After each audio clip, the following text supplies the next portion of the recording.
Hi, everybody. Sorry, I was just muted. I got alarmed by the little thing that said we started recording.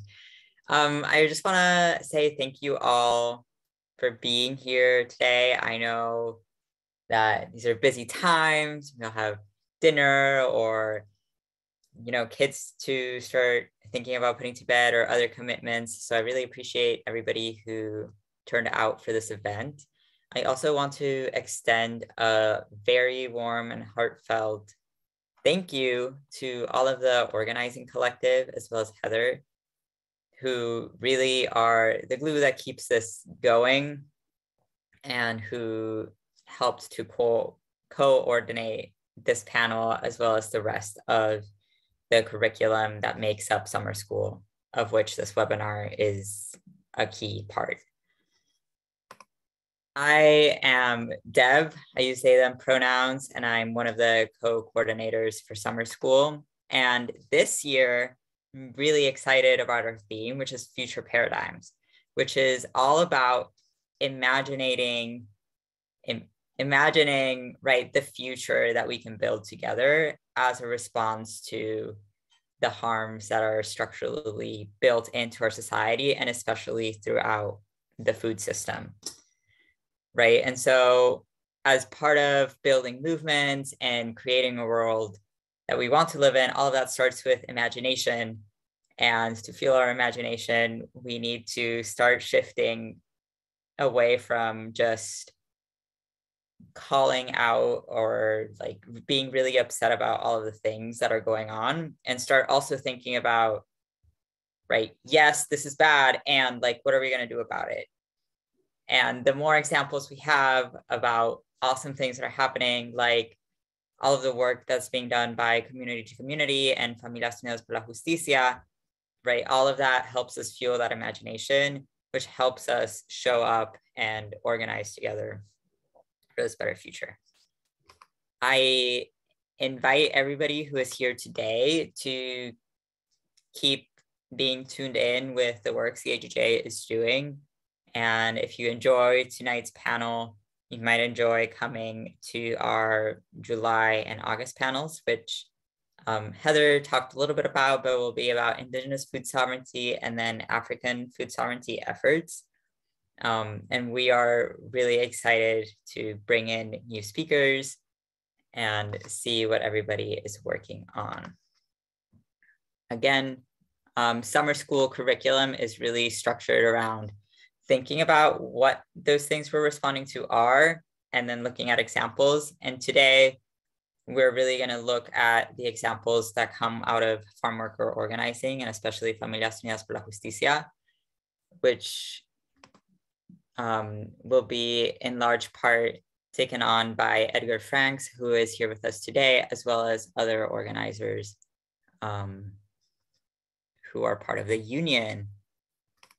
And so with that, I invite all of our panelists to introduce themselves. Edgar, do you want to go first? Oh, I thought I was introducing Edgar. Oh, I thought you already introduced Edgar. Okay, Heather, why don't you go ahead and introduce our panelists? Edgar can introduce himself too, but I'll just say that we first started working with Edgar when he was an organizer with the organization I mentioned before, Community to Community Development, who provided support to farm workers as they started to form Familias Unidas in 2013.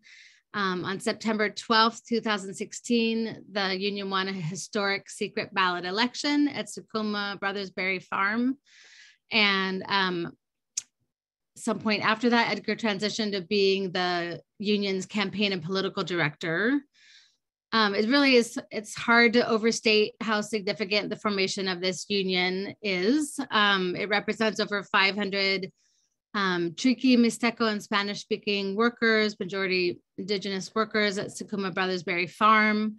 It's the first farm worker union led by indigenous workers. And as Edgar said at the time of the formation, that despite hardships, workers have shattered stereotypes by organizing across languages and identity. This is revitalizing the worker movement in Washington State and beyond. The unions received a lot of accolades And I wonder, I know some folks might not be aware, but the James Beard Awards were just awarded this past weekend, which is becoming more significant part of the food movement, and not just focused on chefs, but other leaders in the food movement. And the James Beard Leadership Award was awarded in 2018 to the president of the union, Ramon Torres, and in 2020 to Rosalinda Guillen, the founder and executive director of Community to Community. In addition to leading the union, FUG leaders have formed a cooperatively run farm called Coopativa Tierra y Libertad, where Edgar also volunteers. We were supposed to visit last weekend, as some of you know, but we had to postpone it. So those of you who are in the Northwest, we are hoping to reschedule that for August. And it's always a highlight of the year when we get to go learn about the work on the ground and pick berries, learn how to pick berries from the experts, and bring some home. So with that, I'll pass it over to Edgar and the other members of Familias Unidas. Thank you all so much for being with us.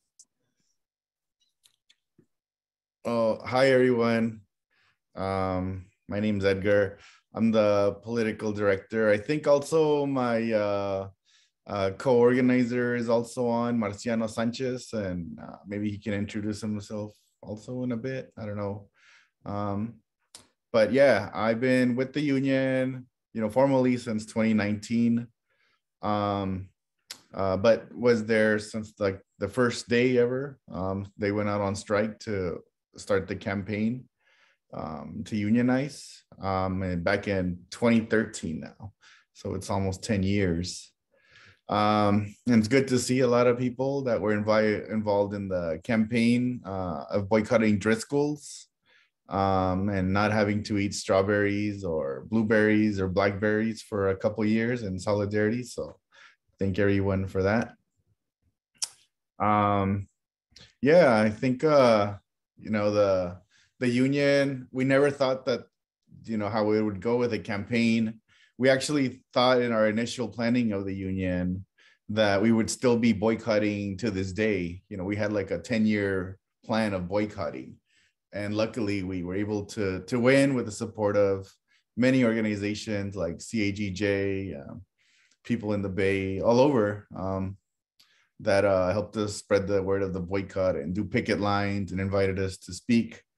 And we got it done in 3.5 years with a union contract. Along with that, even though we considered ourselves a union since 2013, since the formation, legally, we weren't recognized until we got a contract. And that was until 2017. Oh, actually, when we got the election in 2016 in September, and then finally ratified our first contract in 2017. And by then we were the first farm worker union to be recognized legally in the United States with the collective bargaining agreement, legally bound collective bargaining agreement with our employer. In the United States. And that was a pretty big feat. We had a lot of, it was like history was not really on our side, or, the odds, because we're taking up a global corporation like Driscoll's, in a big corporate farm here in Skagit County. So, a lot of, and then, I think what was very unique was the makeup of the union, which is, I think, was also what gave it its power. Indigenous, Mixteco, and Triqui farm workers, all immigrants, with their families, really taking the lead and directing us and guiding us, leading all the campaigns and all the decisions that had to be made to win the campaign. So without, them and organizing, I probably wouldn't be here speaking. But yeah, those workers, the ones that we don't really hear much about, for the most part, a lot of the workers are very humble. They just want to go to work, be with their families, be with their kids, and kind of just be organizing is not really what I think really motivated them, but they wanted to fix a problem that they had encountered for many, many years, and organize themselves and their community and won, and then just move forward. So that's kind of nice, and appreciate that humbleness to just keep, you had a historic win, you just, oh yeah, that happened, and just keep working and then going on to the next thing. So that was very nice.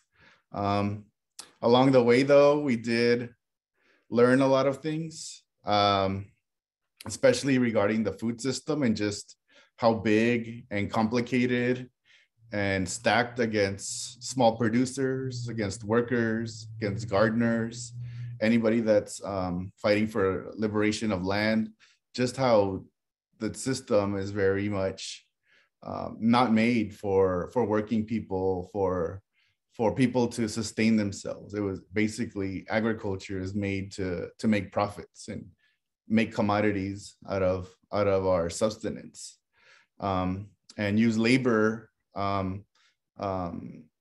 not as a way to build a food system or a community, but use labor to further exploit the land and workers. So farm workers bearing the brunt of the labor side. So again, I think with the union, we started to realize that we played a bigger part, not just for a local fight here to win a union contract, but what can we do with the experiences and kind of all the things that we learned along the way to contribute back to a food movement, to strengthen a food movement, a food sovereignty movement, or food justice movement, to recreate and reimagine a food system that's good for the land, for the earth, for workers, for water, for air, and really rethink of what's the purpose of our food system. So yeah, I think that was one of the big things for the union. Now, where we're at right now, kind of, instead of just a small local fight here in Northwest Washington, kind of how do we contribute to the more larger global movement on food sovereignty, doing a little doing what we can here locally. So yeah, I don't know if Marciano wants to also introduce himself. He's our organizer. He also is a farm worker and also volunteers at Tierra y Libertad. So I don't know if Marciano wants to also say what's up. Hey, Marciano, welcome. Hi, everyone. My name is Marciano Sanchez. I'm one of the organizers for Familias, Unidas por la Justicia. And I mostly have direct contacts with the majority of our members here at Sakuma Brothers Farms. And I speak Mixteco, which is what the majority of our members speak. So I can communicate with them, in the language that they better understand. Some of them understand Spanish here, but they much rather prefer to speak Mixteco. So I try to help out with whatever I can, and as well as volunteer at the Coopativa Tierra y Libertad on weekends or whenever possible. Right now, Sakuma just opened up registrations here with the company, so I'm mostly there every single day. Yeah.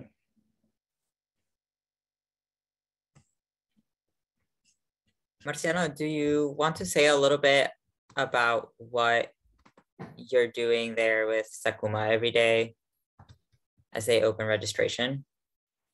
Well, right now, it's mostly helping past members fill out their dues authorization form. And that's because back in 2018, the members, they ratified the union contract to make it a closed shop, which means that anyone that wants to pick blueberries, strawberries, or blackberries for Sakuma need to fill out a dues authorization form because they're all getting the same benefits. And that the union contract provides. So, and that it includes, you know, one that we got, you know, with our last contract back in 2019 was our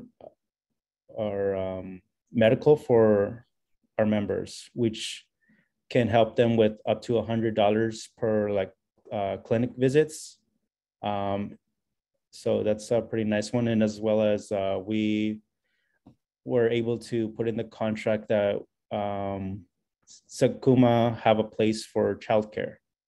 And it got stalled for a bit because they can't put up a childcare or a facility on agricultural land, but we're finding ways to, like around that and trying to figure out how to set up a childcare for our members, since that's a big thing that they want, especially right now.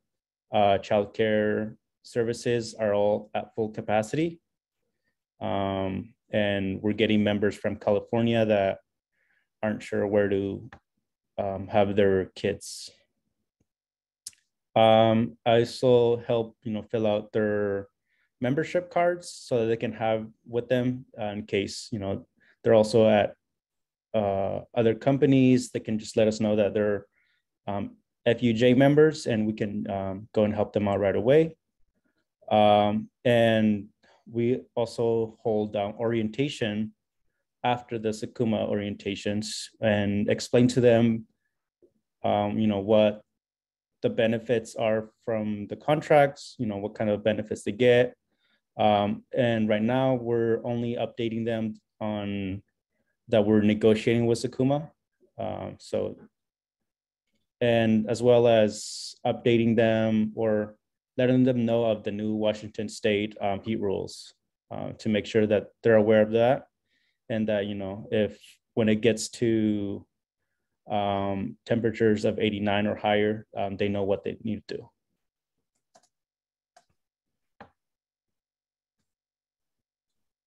That's awesome. That's such an important service, right? To make sure that everybody who is working there knows kind of like what's up and how to advocate for themselves.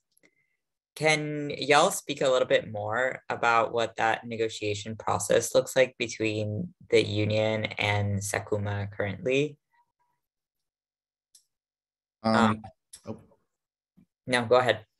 Well, I think it's important to state that we're probably the only place in Washington State where workers negotiate directly with their employer the conditions at their workplace.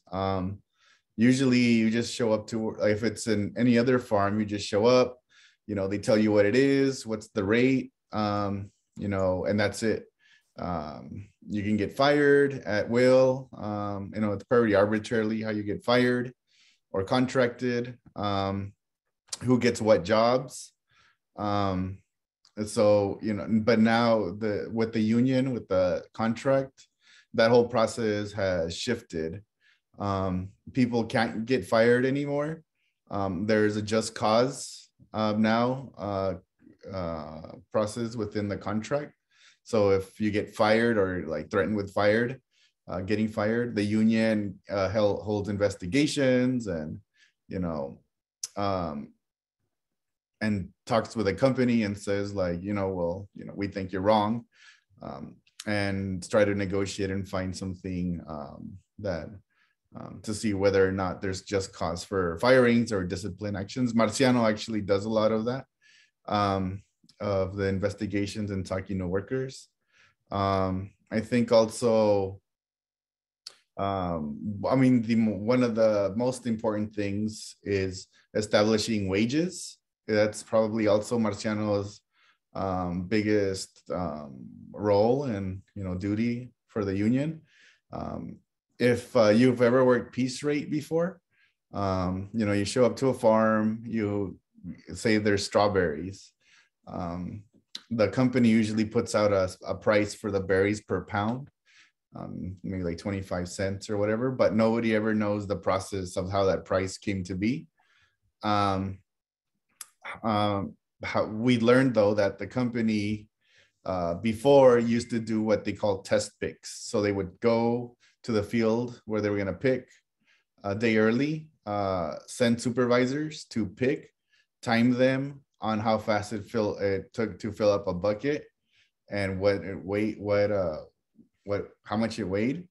And then from that, they would do a calculation and then come up with a price. But they would skew the price to benefit themselves, for all their gain. They would have a price so like enough for workers to do okay, but it was always slanted for the company to always keep a big part of the labor and the profits to themselves. Now with the union contract, workers are part of that process, so they get to help establish a wage that guarantees at least $15 an hour. If workers aren't picking at a rate that makes minimum wage, they get bumped up to minimum $15 an hour or higher, depending on their productivity. So that's like a big one, the test pick process that the union has been able to come up with. But yeah, what else do we do, Marciano? We do it a lot. I'm a part Marciano does tons of stuff that's not even in the contract, but it's just stuff to help out workers. Like during COVID, do you want to explain a little bit what you did during COVID with the WRFs and all that?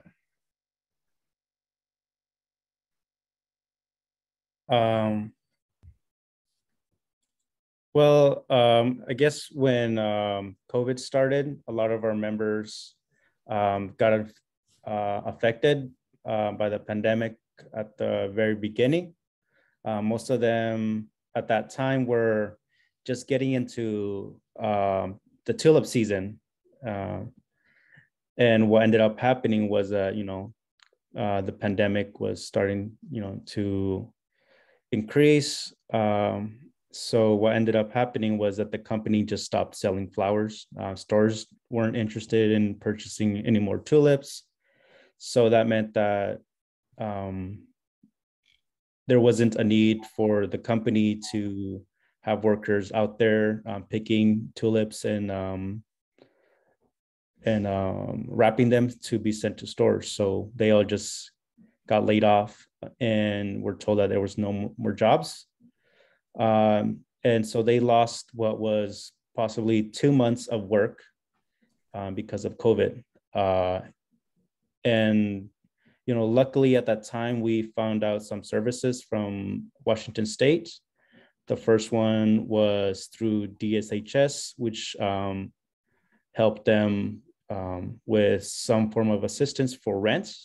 And for the first couple of weeks, that's all we did for our members, and as well as the rest of the community and here in Mount Vernon and Burlington, as well as in Bellingham and Linden, which is in Wacom. We just helped them fill out the DSHS documents so that they can get some assistance for rent. And afterwards, we helped them out with the WRF application, which is the Washington Immigration Relief Fund, which helped out a lot of our members, again, with rents.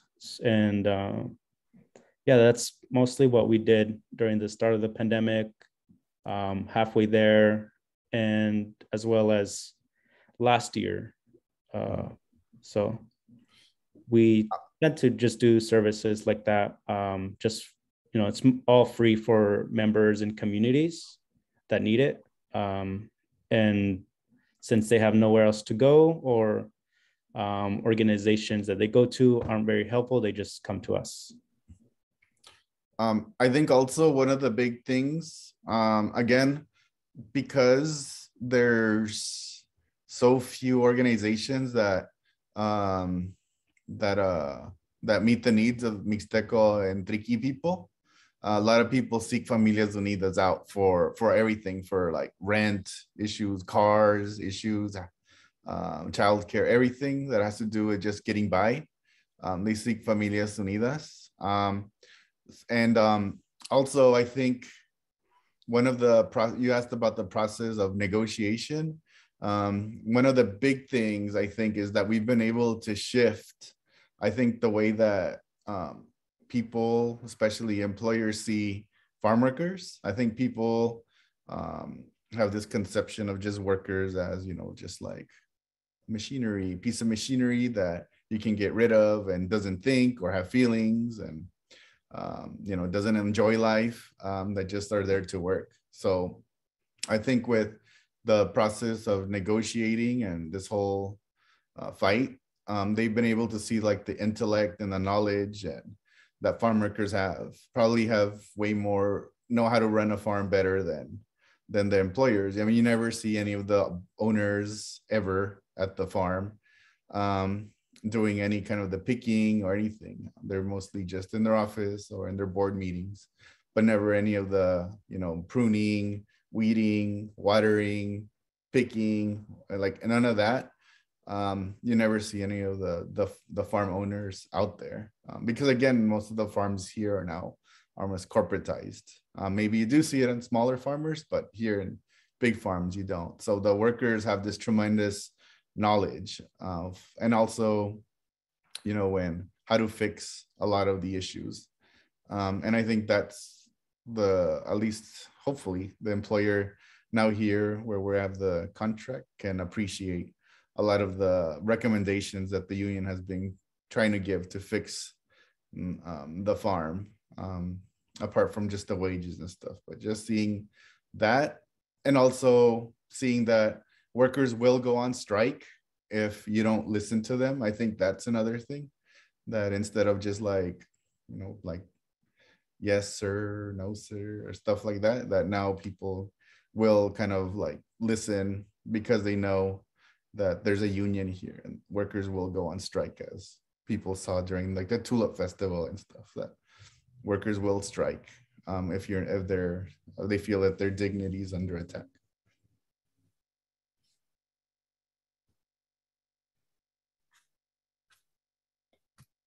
You mentioned the Tulip Festival, which for folks who don't know was a huge win this year. Do you mind talking a little bit about how that strike process came to be and why you set it up at the time that you did? It happened. Well, I think that was a pretty fun kind of thing. I think, I don't know if we had talked to CAGJ or other organizations, but it was actually a thing that we had been kind of eyeing for a couple of years, just because of the amounts of complaints that we always get from the tulip workers, and daffodil. There are also plant daffodils there. So we were starting already like an information gathering campaign, and kind of last year, a lot of the workers really kind of had a lot of big issues, and it seemed like they wanted to organize, but again, because of COVID, things kind of got like kind of thrown off a little bit, even farm worker organizing. So this year though, in March, Marciano got a call from the workers. I don't know, do you want to explain a little bit about what was the reasoning of and how it went down, Marciano, for the strike?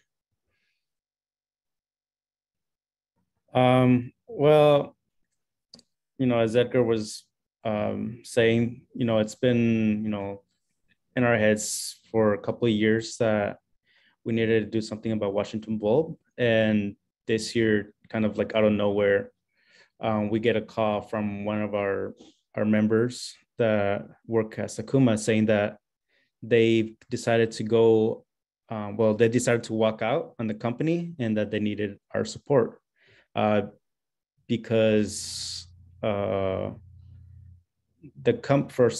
some reason, the company made a mistake. We don't know, till now, we don't know if it was purpose mistake or it was accidental, but they did not pay the workers the correct bonus that they deserved.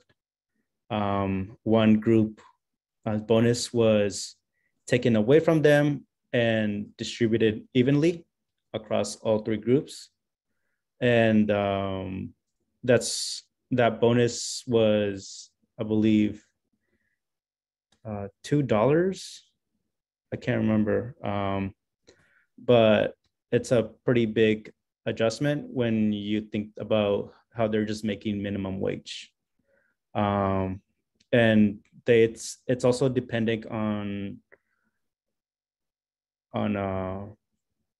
production. So once they hit like the production goals, they get like a 50-cent bonus. And that bonus that one group received got distributed across everyone. And they thought, that wasn't fair since that group was the fastest, they deserved the bigger bonus. And for some reason, the supervisors at Washington Bulb weren't really helpful. They weren't explaining anything. They said that everything was fine. There was nothing to worry about, but they weren't giving a reason as to why the bonus system was affected and why it was changed, which is why the workers walked out. And on top of that, there were also tons of issues as well with water, drinking water. Their water sometimes didn't get cleaned out and it'd be there for weeks. And the restrooms that they had weren't very sanitary, though they aren't illegal. The company have outhouses, so they just dig up a hole and that is the members' bathroom. And those don't get changed for like weeks. And it gets to a point where depending on the weather, if it rains a lot, that outhouse tends to fill up and they just go all over the field.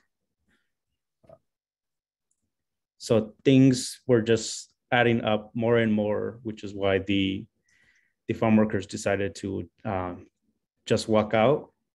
And especially because they knew that Familias Unidas was there. And the minute they walked out, they just called us and we were there within 10 minutes.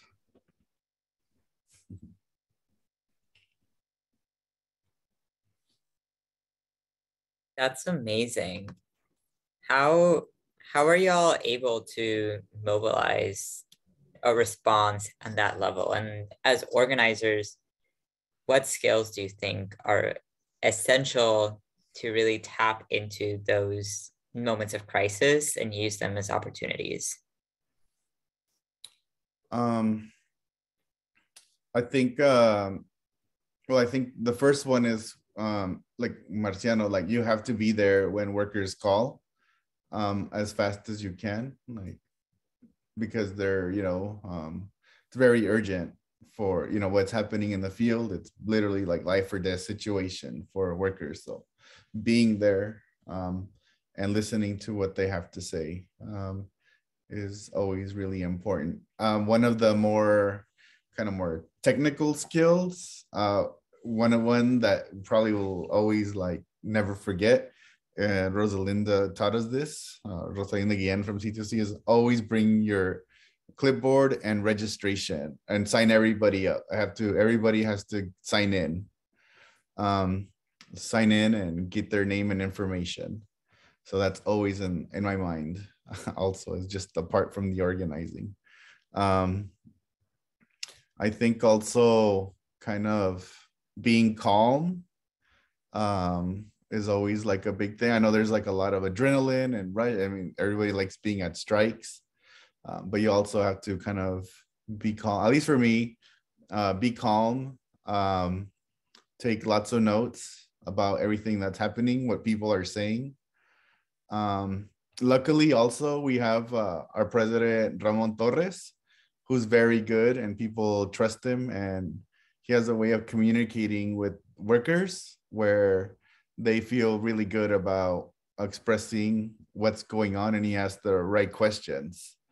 And he also, so you also have to know how to almost like agitate workers to not get into the state of fear and oh, I'm going to get fired, or, you know, start thinking, but having kind of like the righteous anger pulled, kind of take over, not the fear. And from there, you know, workers feel a little bit more comfortable, whether it be like joking or kind of like joking around or making people feel relaxed to get information and the information that's necessary, and also let workers know, you know, that, you know, we might not win, but we're here by your side. Like we won't abandon you. That's very important. And us, since we have the structure of the union, we have to follow the lead of the president. And also, you know, we also give our analysis to, when we get together as a team, we also all have to give in like our input, our honest input about what we think we can accomplish, where we can, you know, where maybe this is going to get kind of hard. You know, kind of have like a real conversation about what are the possibilities and what are the options that are available. Like if we need to call lawyers, can we handle this by ourselves right now? Or, you know, at what point do we talk to press? What do we tell the press? You know, all these things we all have to evaluate. And again, I think all of this also has to be relayed back to the workers to know that they also have all these options. And then since they're the ones that are kind of on the line, the union has to be like, okay, this is what the options are. You know, is this what you want? Like, what way do you want to take this? Do you just want to, you know, stop this right now? If we continue, this is what can happen. If you stop this, this is what can happen. So always kind of like a constant checking in with workers and what are the options available. So that's always, it kind of gets kind of tense because everybody has like different needs. So there's like constant negotiations that are happening and talks. But I think reassurance that they're not going to be abandoned is very key. And that we're going to be with them for those 2 days or for the 4 years or for whatever, however long they want us to be there, that we would be there. So those are some of the big, at least for me, some of the big things about organizing. And it's, again, because we had a couple years already of building trust. And kind of people I've been seeing, apart from just union organizing, kind of the stuff that Marciano was talking about, like a lot of community work, helping out during COVID, or, you know, getting people emergency funds or helping with rent. Being out in the community, just, you know, going, you know, talking to people, that goes a long way, especially in times of need like this, which is why when workers went out on strike, tons of people from everywhere came and joined the picket line, from not only from here, from CAGJ, but Seattle and Yakima. People were coming in from everywhere because they wanted to support the workers because of all the years of work and organizing and solidarity work that had been done years prior.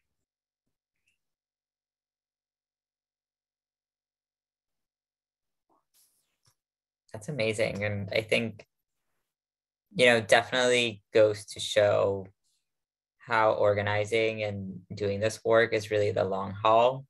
Like sometimes people are like, you know, let's show up for one thing or like for a little bit. And not that those things don't matter, right? But sitting through those down moments so you can build up that trust and that relationship. And that also, I think for us, it also lets us like the organizers know that we're not alone. Also, that we also can have people that can come in and support us whenever we need it the most. So that's always also very nice to know. And a lot of the kind of like the rich people or the people with power kind of count us. They're like, oh, there's just like an isolated, it's only like 10 people or whatever. I think the company was trying to play that angle that it was only like a couple workers, but then we proved that it was like all their company by the card check. Mm-hmm. We had like every worker had signed up with the union within 2 days. That's amazing. Yeah. So, and then, I mean, obviously with people that are from not workers, but just they're all serve as witnesses to what's going on. Right. Yeah. And once you have that evidence, you can't really turn away as like management and shove it all under the rug, especially when you have the support of all your community behind you. Yeah. I mean, the growers and the farmers, they have their, here it's very much controlled. Everything here, like the economy, like kind of almost everything is controlled by growers, and they have their networks of how everything keeps in check. So, it's now they get to know that we also have our own networks. Yeah. So just like 2 more questions before we move into a little break. I want to know from both of you, like, what dreams do you have for a more just food system, and how does the current work that you're doing fit into that vision?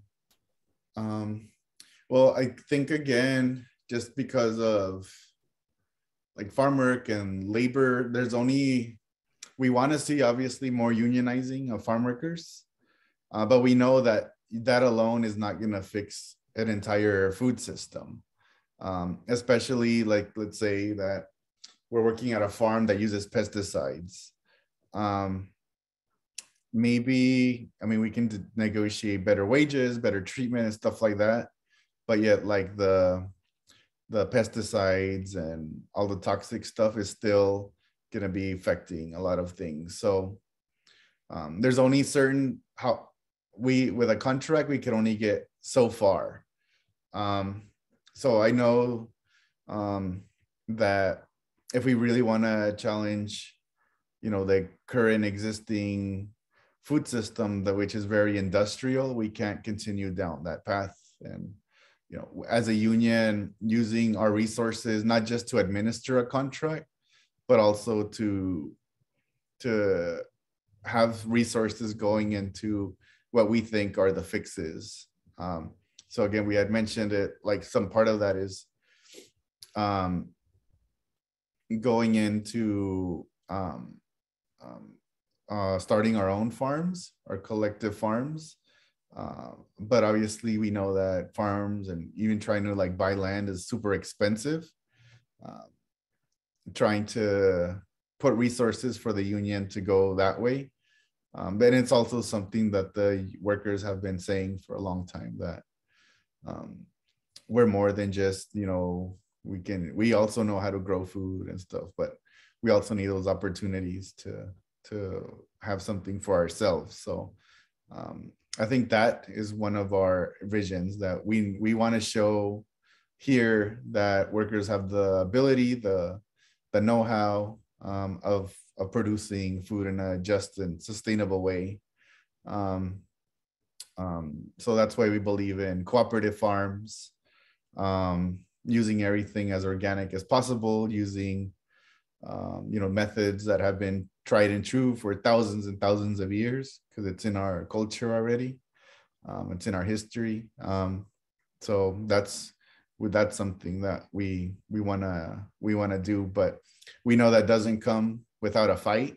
So that's why we still have to organize and, you know, build that consciousness in other workers, help the, well, not, the consciousness already exists, but just give them the opportunity to that know that they're supported as well. And that, you know, try to make it a reality that, you know, that there's now an organization here, a union that will fight for all the wages and stuff that we want to get by here living in the United States. But also, just because of the United States, we could also fight back and you know, fix what's wrong here and do our part.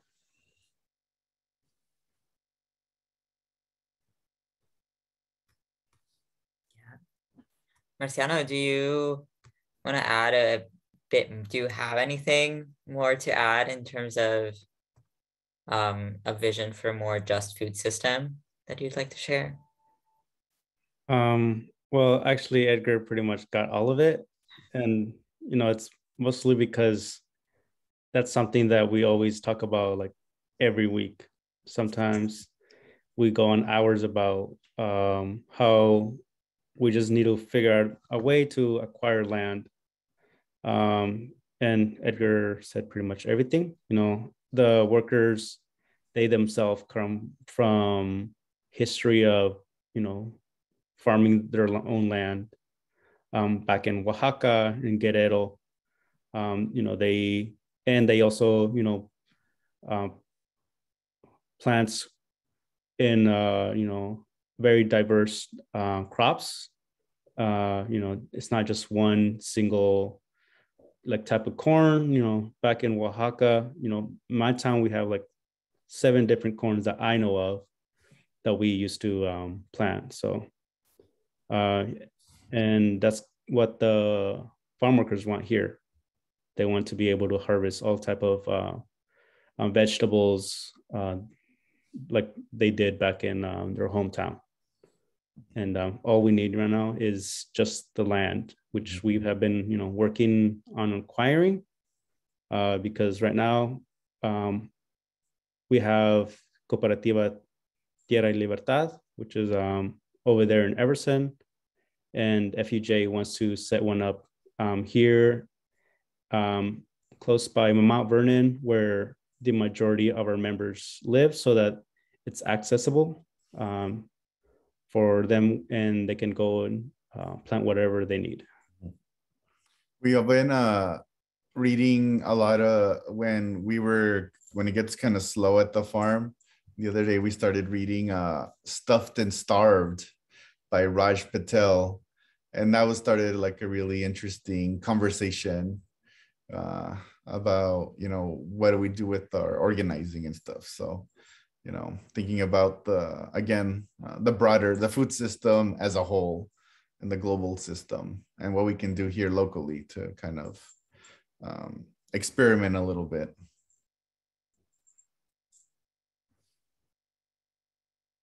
That's amazing. Thank you both for sharing. I think before we go on the break, just want to make sure that we have a little bit of calls to action for folks. So I know that FUJ has some projects in the works. How can people get involved, or like, what would you ask people who are hoping to be accomplices and allies in your work to do? Well, currently one of the big things that has been happening is in this world is immigration reform, or has not been happening. So we've really kind of been really concerned about a bill that's in legislature right now at the federal level. It's called the Farm Workforce Modernization Act. And it's basically a corporate, if a farm corporation had a model for their version of immigration reform, not coming really from workers, but from like a business side, this was what they would pass. And most of it is like really making a permanent underclass for farm workers, for workers that are here.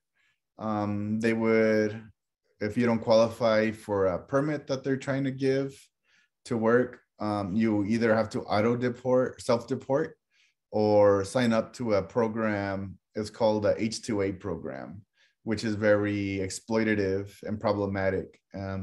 However, it's been really preferred for big growers because they get to control the lives of farm workers, their wages, everything, wages, housing, transport. Your whole life is dominated by your employer. And if you don't follow their rules, you get deported and blacklisted. So we do not want the Farm Workforce Modernization Act to pass. It's seen as a bipartisan bill. Even all of the progressives in the House and the Senate are behind it. But, you know, it has like things like E-Verify, which in the immigrant community can be it would implement E-Verify, which is a social security number check to verify everybody that has to have a valid social security number. And if it doesn't match, you don't get to work. And I mean, that's almost every farm worker that we know. They would be out of work. And it would be industry-wide in agriculture, not just in Washington, but in the whole United States. So there's a potential for millions of people to be losing their jobs. And that's just a way to open the doors to the H2A program. So we say no to the Farm Workforce Modernization Act. One of the other things that we really want and that we're very excited to announce, we talked about it a little bit with Heather, and actually Marciano and Alfredo are your young organizers, were the ones that kind of thought this was to go on a tour in October all over Washington State, 7 places in Washington State, to talk about this Farm Workforce Modernization Act, but also, you know, our vision of building a food sovereignty movement, of how to take farm worker organizing into a whole different level of, you know, not just being, a permanent underclass, but how do we to envision of how it looks like when we start leading, and, you know, talk about the cooperative and, you know, all the different options that are available for workers and immigrants. So we want to do this tour. We want to go to Seattle. If people from Seattle want to help us out and setting up event, that'd be great. If you want to help with like logistics, that'd be awesome. We're going to go to Olympia, Walla Walla, Yakima, Wenatchee, and Olympia, and here in Mount Vernon, of course.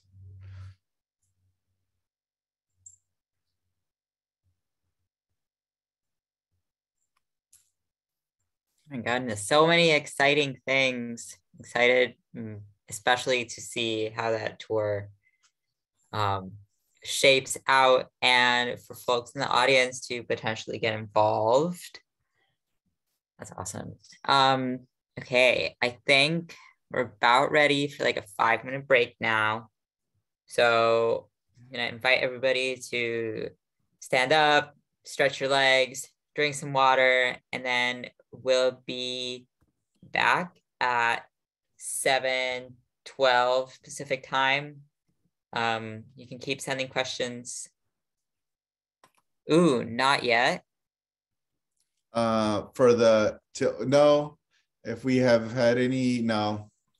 I know we only got brought in to do a presentation a couple of years ago. We were invited by a young group of progressive farmers. They're really cool, to the Tilt Alliance, but from their whole organization, we haven't had much support, even though we're barely starting to have some conversations with them. Okay. Sorry, I didn't realize that was unrelated to what I was saying. My bad. Oh. No, I mean, you're good. It's just me misinterpreting. Okay, everybody break. We'll come back at 7:13. Feel free to keep sending questions through the chat, and then we'll have about half an hour or so after we come back to field audience questions. But thank you, Edgar and Marciano, for all of this awesome collective learning we're doing. Okay, so the first question comes from Christian Castaneda, and it's, has there been much solidarity or organizing across borders? The organization Dignidad Migrante comes to mind, doing work in similar field here in British Columbia. Yeah, we've been we through the Food Chain Workers Alliance, we've met organizers that work with the workers that come from other countries in the seasonal agricultural workers program. They're make Justicia Migrante. I think they have some organizers in British Columbia and in Ontario, near Toronto. So yeah, and we've also had connections with some of the unions from in Mexico, in the Mexican side, from Baja California. So yeah, we've been trying to build kind of our international solidarity work with other folks from other countries.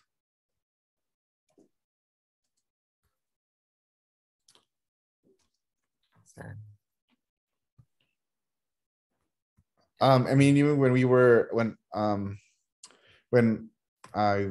have like, we're not formally, but we do work with like folks from like La Villa Campesina and things like that. So yeah, we have those kind of, we do try, but I mean, we could always have those networks and relationships strengthened.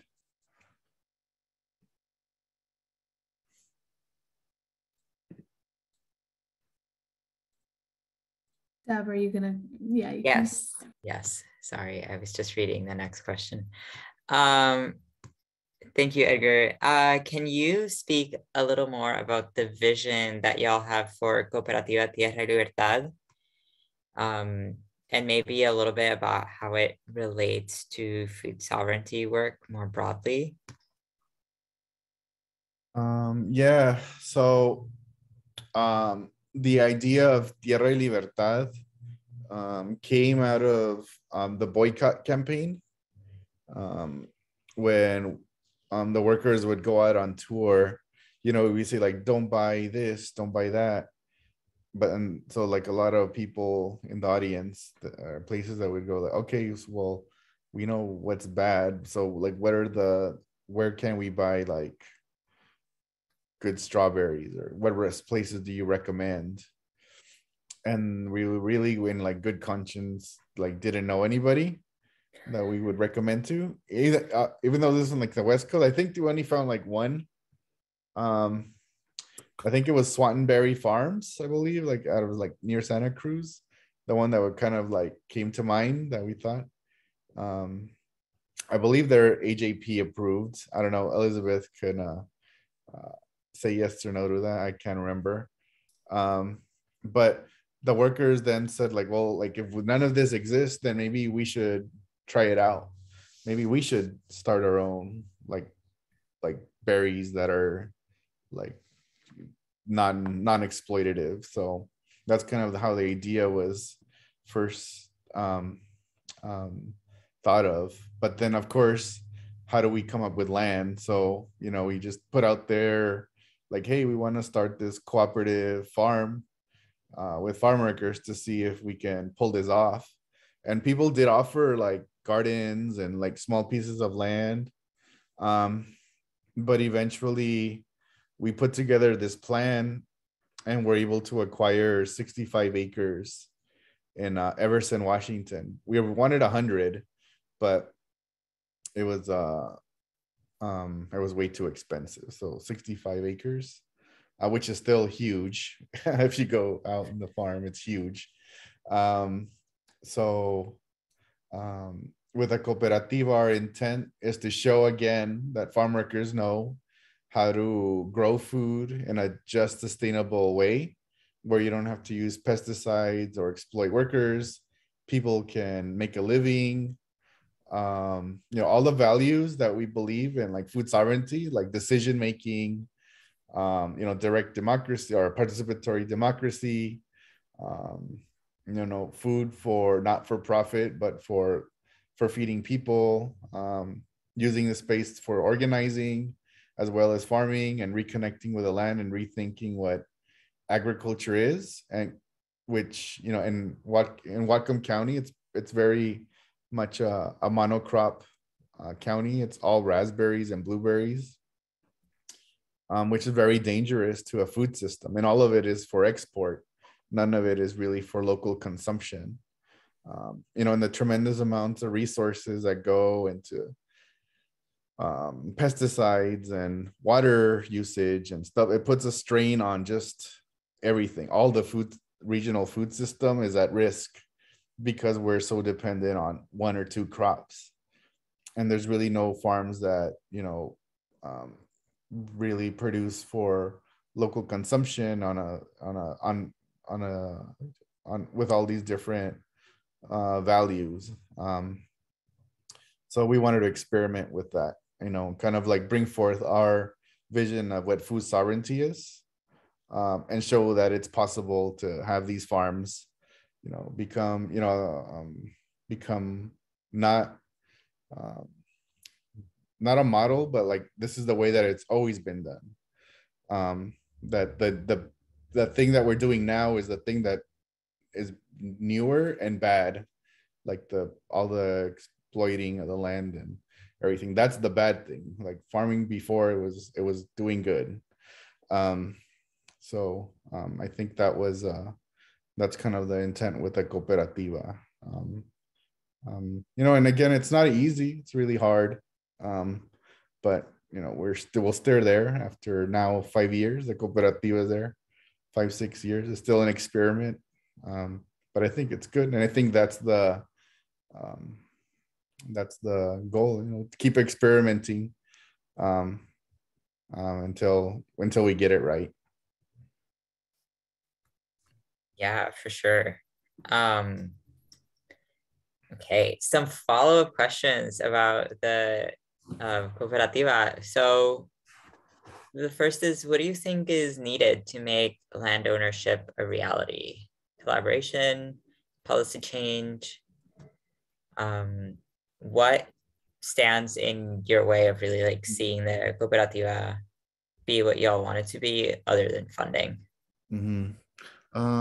Well, I think I know one of the things that we would always kind of have in our back of our mind is kind of like, how do we do this in a respectful way, where it's just not like another transactional kind of, we just buy this and it's ours, but like trying to rethink of like our place in land, and not just being like another taker of land.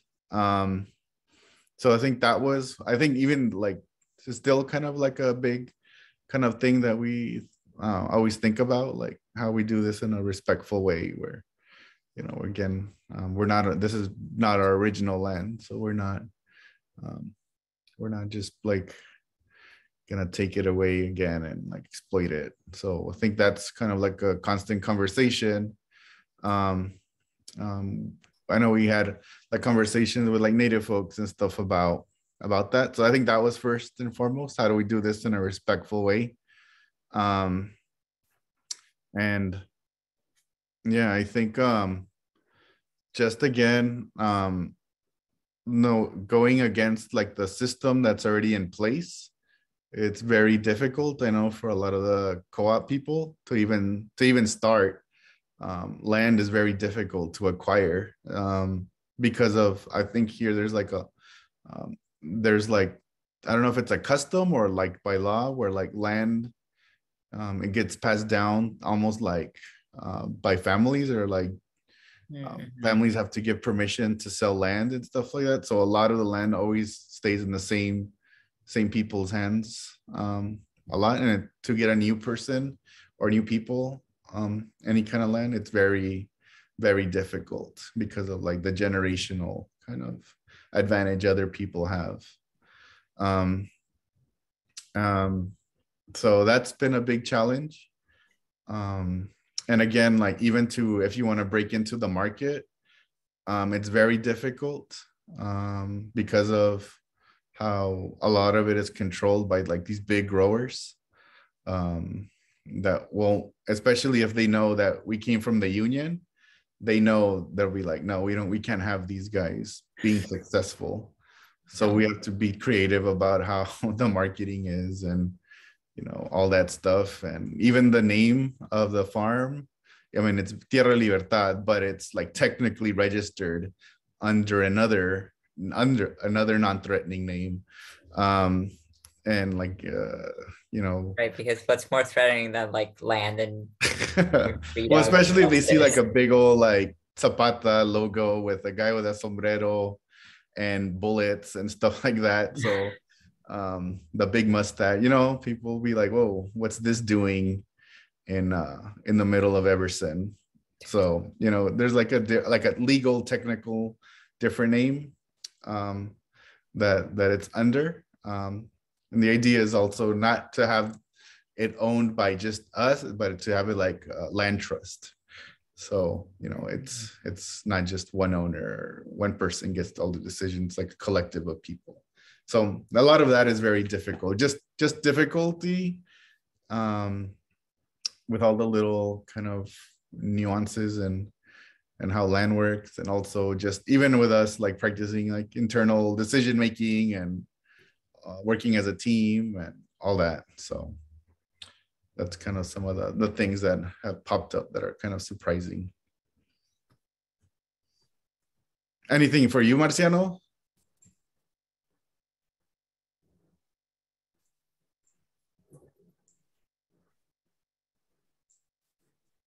This is actually like one of the first places that we can go to and just relax also.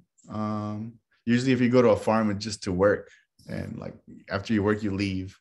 But here you get to work, you know, you still get to chill, you get to hang out, and you still organize. So it's still like a pretty laid back place. That's awesome. It sounds so beautiful there. I'm excited for the summer school trip later in the summer. I'm seeing that Friendly has a hand up. Friendly, would you like to unmute and ask a question? Oh, I just wanted to share, Edgar, just to piggyback on your point about the land issue in Washington State, especially that it is so difficult to own land, and that in order for systems to change, right, our people, BIPOC, they have to be the ones who own the land, right, in order to have to build intergenerational wealth or even skills or to keep it going, right? So last year, and I'll share this with everybody so that you also are aware that last year, my family, when we had tried to find some farmland in Washington State, and my parents have farmed in Minnesota as Hmong farmers, they've been farming for 40 years. And so I was trying to get them to move out to Seattle and saying like, hey, I can find you some land here, right?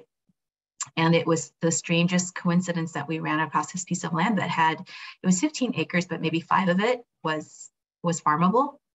And so I said, yeah, like we should do this because, you know, like I think it's possible. We had already built up like the CSA through my business. And so saying to them, like, you can continue farming, and I will also supplement, you know, your produce with other Black and brown farmers, and we can make this happen. And we tried to go and get a USDA loan for it. And I will tell you all, like, there's no reason why we shouldn't have qualified, because this money was supposedly for disadvantaged farmers, right? My mom has 40 years of experience farming. I have a master's degree in public policy. I speak English fluently. I work for the federal government. We tried to go after this money to get this loan, and we couldn't get it. And the reason why was because before they will even process your loan application, they want a signed purchase and sale agreement from the seller, saying that, oh yeah, we will hold this land for you, and you go and take 4 to 6 months or however long it takes to get money from USDA, and we'll hold it for you, right? Like, there's no seller who's going to give us a signed purchase and sale agreement, right? And so there's all these millions of dollars that are out there supposedly to help us disadvantaged Black and brown farmers, and we can't get to it because, to Edgar's point about that there just seems to be the system of like, oh, we're just going to pass down the land to people in our family or people who are already living in our community, people that we know, not outsiders, right? And yeah, I mean, like, I went toe to toe with USDA, went all the way up to the guy who heads the loan making division and basically said, you do realize this is institutionalized racism. That's what it is. Because if you don't process our application, because we don't have this piece of paper, then you're basically saying like, you're not allowing us to own land, right? And saying to them, like, this is the same thing as redlining, right? Back in the 70s, it's the exact same thing. And you know about this and you're not changing it. And oh, you should have heard their stories of woe is us, it's written in the regulation, there's nothing that we can do about it, which is just ridiculous, right? I'm like, there's tons that you can do, but you won't take your power and your privilege to correct it, the institutionalized racism that you're perpetuating through your program. And I know this because I'm a federal auditor, right? And I said to him, the only reason why I have time to come and talk to you is because I'm not the farmer, right? Because it's my mom who's the farmer, and because I am educated, and because I'm not in the fields right now. But if I was a farmer, I wouldn't have the time to explain this to you all. But since I have now, what are you going to do with it? Right? So, Edgar, everything that you said, I just wanted to illustrate it with the experience that my family had trying to buy land in Washington and being like, there's a lot of BS out there about how there are programs to help us become landowners, to help change the system, because the devils are in the details about if we will ever own the land, how we will get there. Right? It is going to have to take a lot of organizing and holding institutions and people who have the power, holding them accountable to all of this, all of their talk about diversity and equity and justice.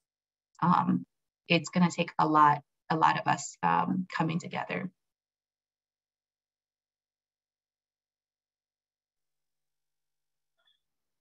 I would like to add to that the Federation of Southern Co-ops is collecting stories like yours right now. And they are bringing a case against USDA for the kind of racism that's been institutionalized. So you should send your story to Dania Davis at the Federation of Southern Co-ops, like right away. I think their deadline is June 24th. Thank you, I will. And I have shared this story too with National Young Farmers Coalition, because I've said to them, like, if you guys are going to go out there and say that you're representing us, then you need to address these things. And I understand that you want to do it in a way where it's like kind of the traditional model of lobbying. But you've been at this for how many decades, right? It's not working. Like, we need to take a much more assertive stance to hold these people accountable.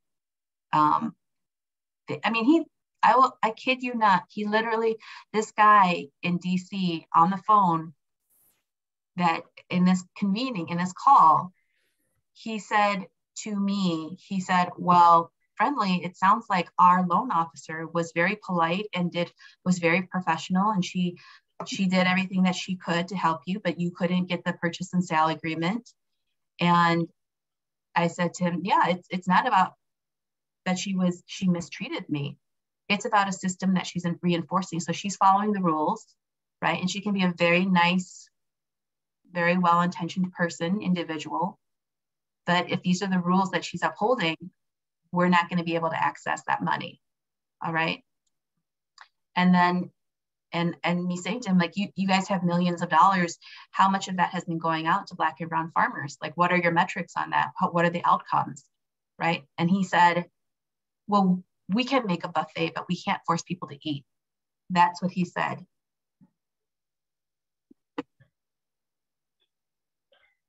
Write it up and send it to Dania, please. Yeah, thank you, Friendly and Elizabeth. Friendly for sharing story, and Elizabeth for throwing out resources.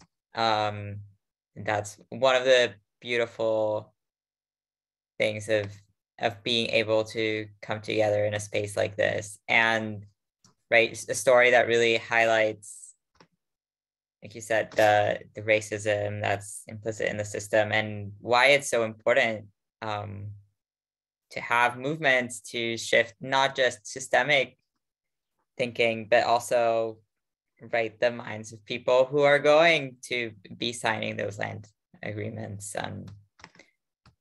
and giving land back to BIPOC. Want to ask one last question about the co-op from Elizabeth Henderson, which is whether the people who work at the co-op are cooperators, or whether they're also employed, and how does that structure of sustaining folks from the co-op work? Yeah, they're cooperators. So they have like their own process of like decision making, and you know, like what happens with the land, what's gonna grow on it, and all that. During the harvest, they do bring in workers, and the workers also are like told if they want to become part of the co-op as cooperators, so should they choose to kind of like continue on with the project.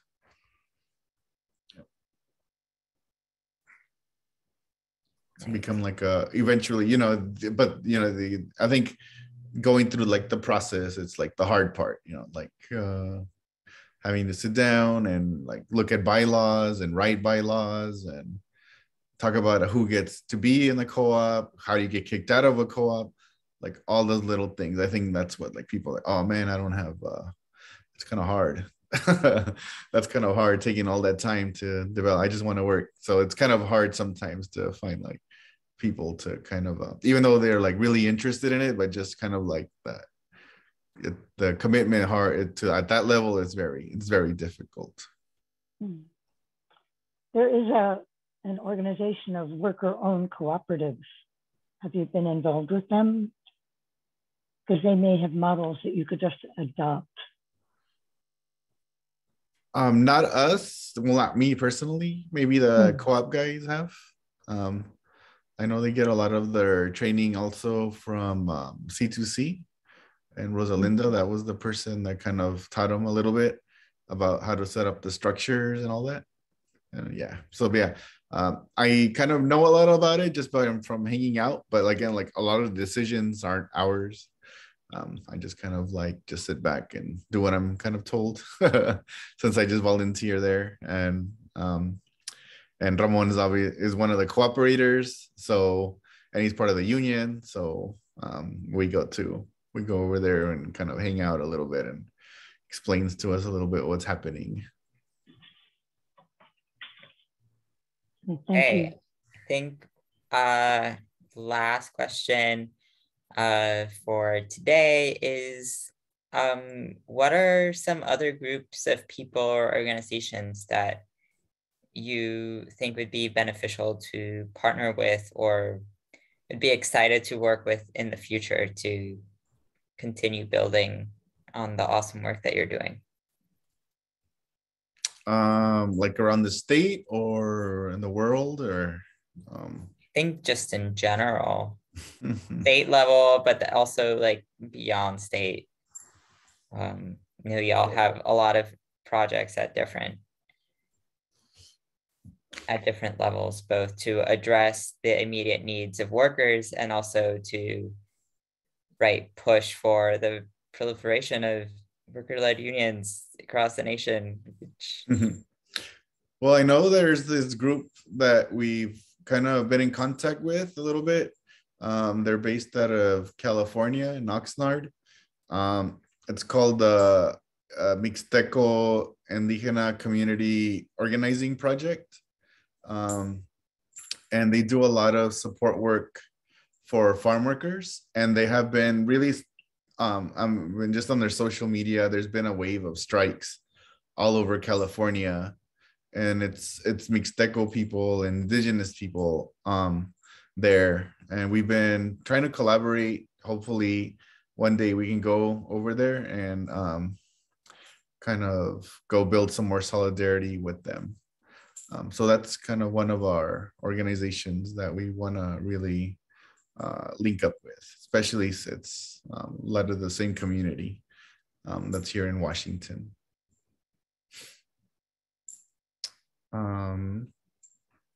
There was a couple other organizations that we've been able to meet throughout the years that have really admired. I know Organización Boricua from Puerto Rico has always been really, really big on agroecology and food sovereignty, and really like their framework as using it as like anti-imperialist and a democratic movement, as well as agroecology. So Organización Boricua is really good as well.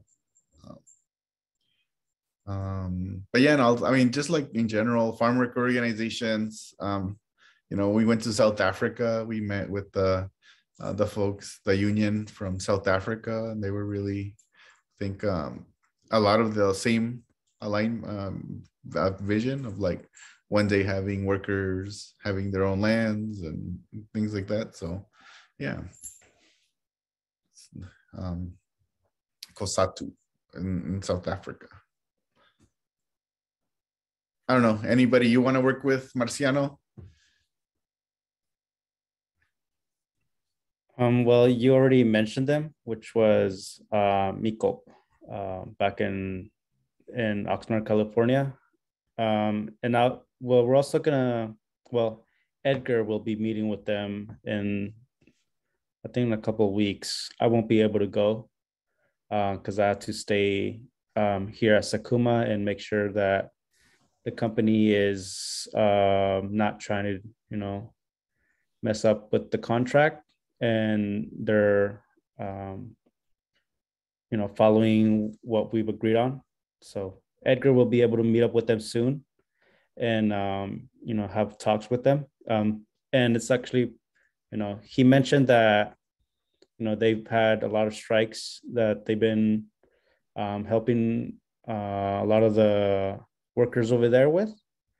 And we've been in contact with them for, I think, a little bit over a year. And we kind of gave them a history of how the union started. And they've been telling us that a lot of the workers over there have been interested in, forming a union as well. And I think a couple of months ago, we started seeing like all of their organized work have led to a lot of the workers going on strike and demanding better working conditions. So it was pretty fun seeing that all over social medias.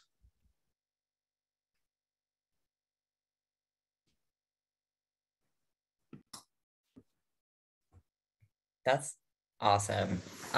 It's so cool always to listen to the different ways in which organizations that are like based in one place are still connected to other groups or inspired by groups that are so far away. Personally, it's really exciting to hear you mention Boricua. I've done some work with them in the past, and they're really cool. And it's like, oh my God, to think that these cool people in this place would be connected to these cool people in this place. is so awesome and right, and ultimately feeds into that goal of how we inspire each other mutually, and learn from everybody's organizing, right? We don't necessarily have to live every single crisis in order to learn how to respond to crises from other organizers across the world. I want to extend a very, very heartfelt thank you to both Edgar and Marciano for such an animated chat. I've learned so much from both of you. I'm sure the audience has as well. Thank you to everybody who submitted questions, to folks for sharing stories and resources through the chat. And most of all, for showing up and continuing to show up in all of the different ways that you all do, either by showing up to webinars over Zoom from our homes, offices, coffee shops, or by showing up in person to farm, participate in a strike, go to a march, do a boycott, et cetera, sign a petition, right? So many different ways to do our part individually and collectively. And they all matter. And I'm grateful to all of you. We are going to close out unless Edgar or Marciano have some closing words for all of us. And after that, if you are a participant or Heather too, and if you are participating in the rest of summer school and want to stay for a little bit longer, I mean, we're gonna end by 8, just a couple more minutes to go over some logistics for the rest of this month, as well as the coming months. Edgar and Marciano, any closing thoughts, anything else to share? Or are we chilling? No, again, hopefully y'all can make it out to the farm soon. It's gonna be really nice if you make it during the summer. Hopefully the cactus will be ready and the berries will be going and some of the apples and stuff will be up. So yeah, it'll be good. It'll be cool to see everyone if they can make it. Marciano is August 6th, a march. It's a very long march. So if you want to join us, that'd be great. Marciano is the more inspirational speaker. So I'll let him close it with final thoughts. Well, as well as, the march, if you guys are willing to join our tour that we'll be having, we're planning on taking some of the farm workers here in CAGJ to go with us, Seattle, Olympia, and we want to end in in Yakima, which is where Dan Newhouse has his farm and his office. So we kind of want to just crash it over there. So yeah, just join our tour. That'll be fun. And well, hopefully we can meet up at the co-op and we can share a little bit more stories over there. Yay. Thank you, Edgar. Thank you, Marciano. It's been so lovely chatting with you. Have a good rest of your night. Talk to you soon. Bye, everyone. Thank you. Thank you, thank you, thank you. To everybody else, we will send a couple of follow-up notes with some links that we shared through the chat throughout the night.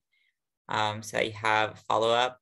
Again, this session has been recorded, and the recording as well as a transcript will be available soon on YouTube, on our website.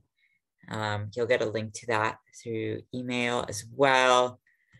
For folks who are part of summer school, hi, I've been filling your email inboxes. Thank you for bearing with me. Thank you to everybody who responded,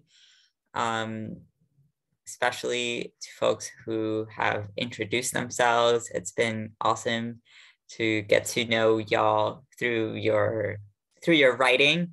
I just want to remind y'all that next Tuesday is our first discussion session, where we will get to break out into breakout rooms and have a little bit smaller conversations, and we'll all get to participate.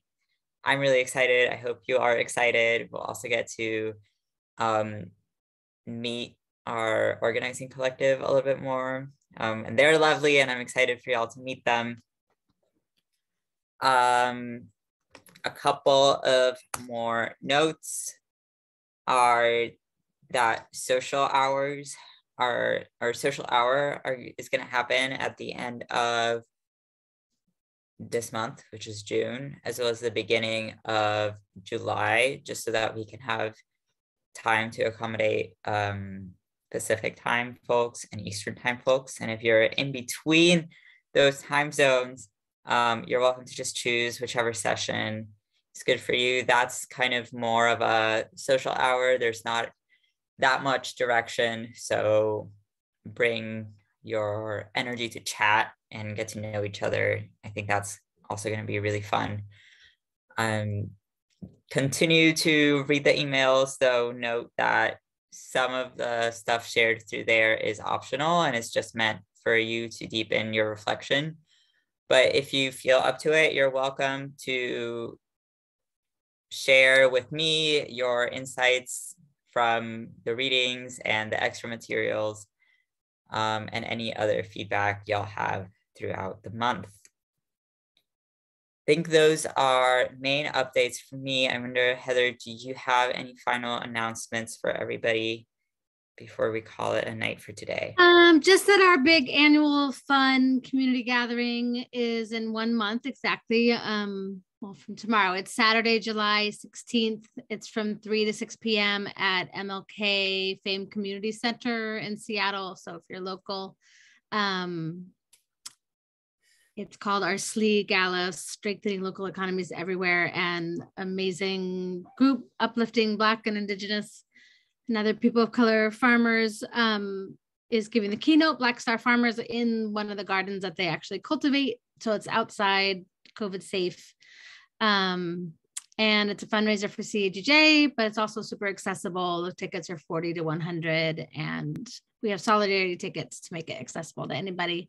We'll probably do a live stream. Haven't figured that out, but for folks who aren't local, at least the keynote will be live streamed. So it's a really fun community gathering. If you're with a local farm or community organization, you're welcome to come table at it. So yeah. SLE is July 16th. Oh, and we really need volunteers the day up, as well as now, actually. So if folks have energy to help out a little with the organizing, that would be super helpful. And yeah, I think that's it for now. Thank you so much, everybody. Yay, our kickoff was very successful. Appreciate people showing up to make it a success.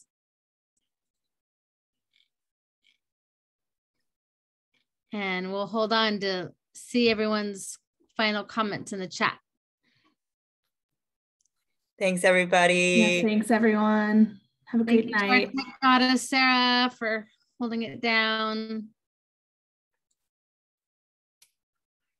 And see you next Tuesday.